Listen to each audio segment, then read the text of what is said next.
ٹھٹہ سے divisional bureau chief فاروق شیخ کی report کے مطابق عوامی پریس کلب ٹھٹہ میں سماجی تنظیم پیغام کے تعاون سے ایک شاندار تربیتی سیشن منعقد ہوا۔ پروگرام کا عنوان بنیادی صحافتی مہارتیں، جدید ٹیکنالوجی کا مؤثر استعمال تھا۔ تربیتی سیشن میں پیغام تنظیم کے سرپرست اعلیٰ بلاول سمو، عبداللہ جماری، محمد عمر سرائی اور ٹرینر محمد اسماعیل سمو سمیت بڑی تعداد میں صحافیوں نے شرکت کی۔ اس موقع پر بلاول سمو نے اپنے خطاب میں جدید ٹیکنالوجی کی اہمیت پر زور دیتے ہوئے کہا، صحافتی دنیا میں جدید ٹیکنالوجی کا استعمال وقت کی اہم ضرورت بن چکا۔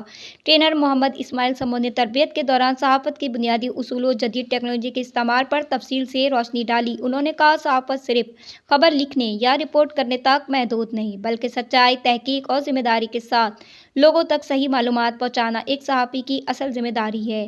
جدید ٹیکنالوجی جیسے ڈیجیٹل اوزار، ڈیٹا انالائسس اور سوشل میڈیا پلیٹ فارمز آج کی صحافت کو زیادہ مؤثر اور تیز بنا چکے